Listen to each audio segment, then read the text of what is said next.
इस चीज़ को कौन मिस करता है भला, इस चीज़ को कौन मिस करता है यार। बंदे की परफॉर्मेंस देखो यार, क्या आर्टिस्ट बंदा था। तो गाइज़ ये पार्ट 2 है जो इवेंट के बारे में कल मैं आपको बता रही थी। तो इवेंट के बारे में आपको बताती हूँ कि हमारा जो हेल्थ इंफॉर्मेटिक्स का डिपार्टमेंट है, वो लोग बहुत प्यारा सा एक साल में ये इवेंट करते हैं। इसको ये लोग गाला इवेंट बोलते हैं। और जब हम कॉलेज ये सॉरी जब मैं यूनिवर्सिटी में थी ना, तो हम लोग पहली पहली बार मैंने एक वर्ड सुना था और वो वर्ड था कार्निवल। तो इसको जब मैंने देखा सुना तो मैंने कहा ये तो मुझे कार्निवल की याद दिला रहा है। तो गाइज़ ये होता है हर सेमेस्टर में, ये होता है और इसमें हम लोग एक रजिस्ट्रेशन का फॉर्म फिल करते हैं। वैसे में तो ये सब स्टूडेंट्स के लिए, आई थिंक सब स्टूडेंट्स के लिए ही होता है। तो लेकिन जब स्टूडेंट्स को पता नहीं होगा तो फिर सारे सारे तो नहीं आएंगे ना। लेकिन वो स्टूडेंट्स जो इस डिपार्टमेंट में स्टूडेंट्स हैं और इसका किसी न किसी तरीके से हिस्सा हैं, जैसे मेरे बहुत सारे जो दोस्त हैं वो इस डिपार्टमेंट से हैं। तो लिंक्डइन पे हम लोग एक दूसरे के साथ कनेक्टेड हैं। और एक यहाँ पे मेरी फ्रेंड है, उसका नाम है शिवानी। उसने मुझे पर्सनली एक मैसेज भेजा था कि किन्जा ये हो रहा है, तुमने इसके लिए रजिस्टर किया है। तो पहले तो मैंने कहा कि यार मैं तो ऑलरेडी इतनी बीमार भी हूँ और मेरे तो इतनी चीज़ें भी चल रही हैं। तो मैंने पहले शिवानी को कहा, मैंने कहा यार I wish I could have come, लेकिन मेरी ना तबीयत बहुत ख़राब है। Guys listen to this as well. तो गाइज़ ये एक इंडिजिनस कम्युनिटी थी जिसको हम इस डिपार्टमेंट ने इनवाइट किया गया था। और इन्होंने बहुत प्यारा सा फोक सॉन्ग यहाँ पे गाया। और ये ख़ुद ही इंस्ट्रूमेंट बजा रही थी और सिंगिंग भी कर रही थी। तो बड़ी टैलेंटेड थी, इनको सुन के बहुत मज़ा आया। आप भी थोड़ा सुनिए।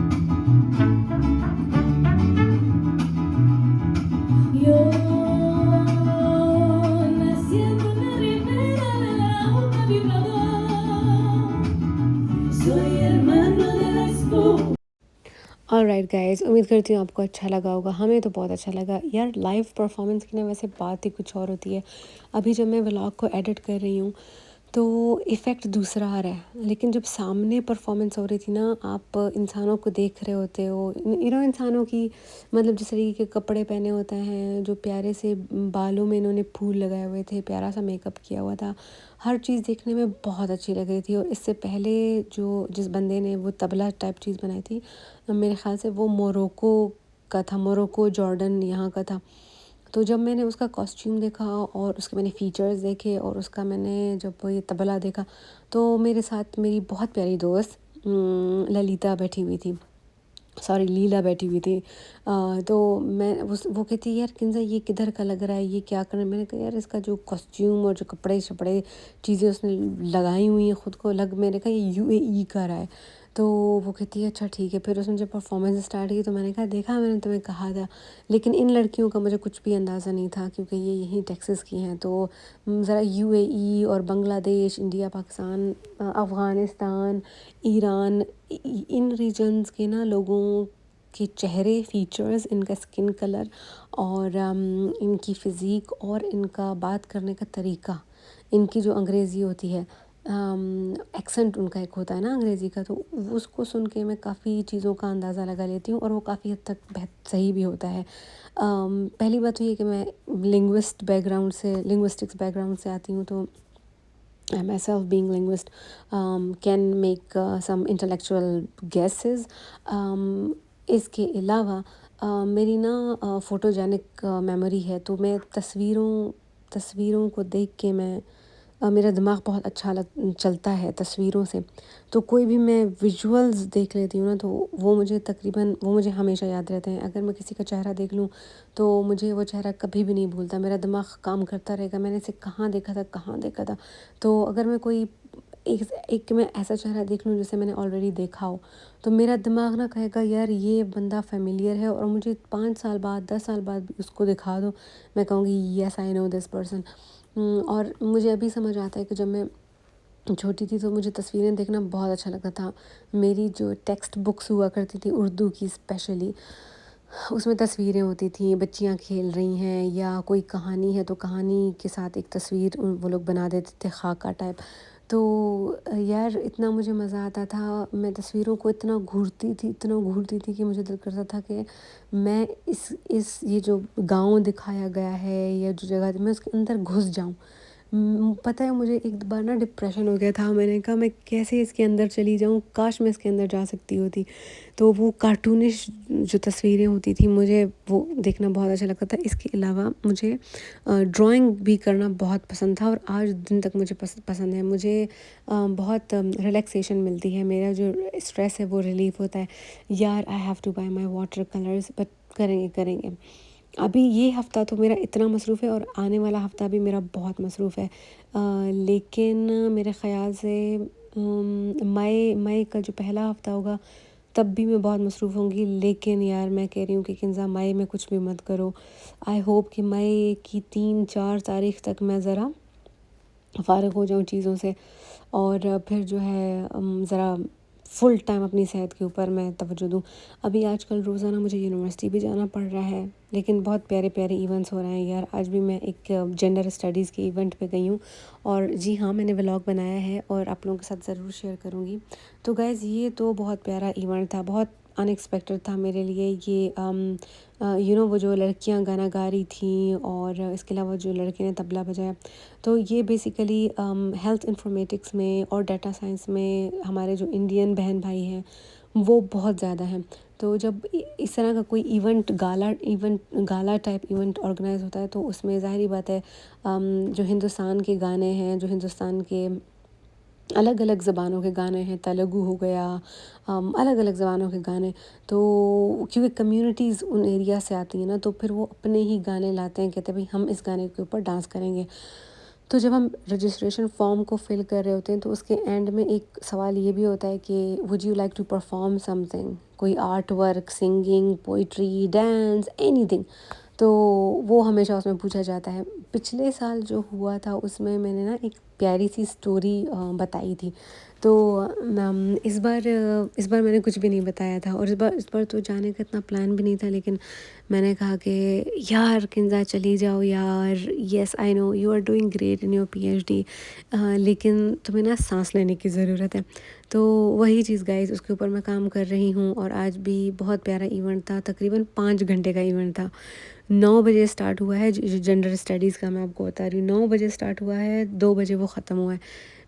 मुझे कल पता चला, लिंक्डइन पे मैंने अपनी प्रोफेसर का पोस्ट देखा, मैंने कहा हैं ये कब हो रहा है, कब हो रहा है?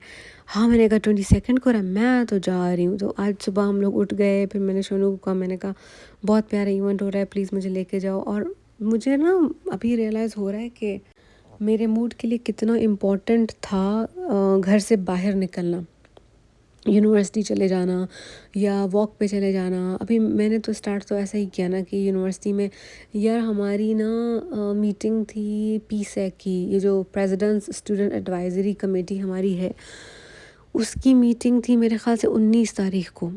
यार उस दिन ना मुझे बड़ी बड़ी अजीब सी और बड़ी प्यारी सी फीलिंग आई। हमारे वहाँ पे टीम के जो बंदे हैं, कमेटी के जो बंदे हैं, वो बैठे हुए थे, मैं भी वहाँ पे थी। हम लोग हमारा बुफ़े होता है हर बार जो मीटिंग होती है, तो खाना भी साथ खा रहे हैं, पर हम लोग डिस्कस भी कर रहे हैं अलग अलग चीज़ें। तो मैंने ना अपने 2-3 जो थे वहाँ पे कुलीग्स कहूँगी मैं, उनको मैंने बात करते हुए सुना और मुझे ना मैं बस वो 4 साल पीछे चली गई। जब मैं नई नई यूएनटी में आई थी और मैं क्लास में बैठती थी और मैं स्टूडेंट्स को बात करते हुए सुनती थी, तो वो सारी इतनी प्यारी फीलिंग मुझे आ गई कि यार मैं इन स्टूडेंट्स का हिस्सा हूँ, मैं इस यूनिवर्सिटी का हिस्सा हूँ और मैं इस प्रेस्टिजियस चीज़ का हिस्सा हूँ। तो वो मेरे लिए बहुत प्यारी फीलिंग थी। मतलब मुझे उसने ना एक और दुनिया से मुझे दोबारा से हमकिनार किया। क्यों? क्योंकि काफ़ी टाइम हो गया है कि घर के काम चल रहे हैं, फिर होम डिपो वाली जॉब चल रही है, फिर मेरी टीएशिप चल रही है, तो घर घर घर घर मैंने ना बाहर निकलना बहुत कम कर दिया था। और गाइस जब कोर्स वर्क आपका पीएचडी में चल रहा होता है तो फिर भी आप जाते हो क्लास लेने के लिए, आप बाहर जाते हो, मतलब you have to go outside. लेकिन अब मेरा जो यूनिवर्सिटी वाली जॉब है वो तो ऑनलाइन है, तो मुझे नहीं जाना होता यूनिवर्सिटी। इसके अलावा मेरा जो डिसर्टेशन अभी स्टार्ट है ना, तो उसके लिए भी मुझे लाजमी तो नहीं है कि मैं यूनिवर्सिटी जाऊँ। इसके अलावा मेरी होम डिपो की जॉब थी, तो उसके लिए भी मेरे को यूनिवर्सिटी नहीं जाना था। तो मैं बिल्कुल ही कट डाउन हो गई थी यूनिवर्सिटी से। तो ये जब दोबारा से जाना मेरा दोबारा से जाना शुरू हुआ ना, तो उसने मुझे बहुत दोबारा से एक अलग सी फीलिंग मुझे दे दी। तो अब मैं देख रही होती हूँ अच्छा इवेंट में कब कब कौन सा इवेंट हो रहा है, मैं जाऊँगी उसमें। तो गाइस ये वाला तो बहुत अच्छा इवेंट था यार, इनकी डांसेस इतनी ऑर्गेनाइज थी कसम से, इंडियन स्टूडेंट्स रॉक्ड इट, इतने प्यारे प्यारे परफॉर्मेंस थे और बहुत ज़्यादा इन्होंने हार्ड वर्क किया हुआ था बड़े सलीके से तरीके से। वो जो ग्रुप में वो जो डांस करते हैं, और एक एंड में एक परफॉर्मेंस हुई थी उसमें ना लड़कियों ने सन ग्लासेस लाए हुए थे, तो मैं देख के मैंने कहा ये they are gonna do something with these glasses. तो वो आधी परफॉर्मेंस हुई, आधी परफॉर्मेंस के बाद उन्होंने ना वो गले में ही अपने सन ग्लासेस डाले हुए थे, तो they took out their sun glasses, wore it and they danced with it.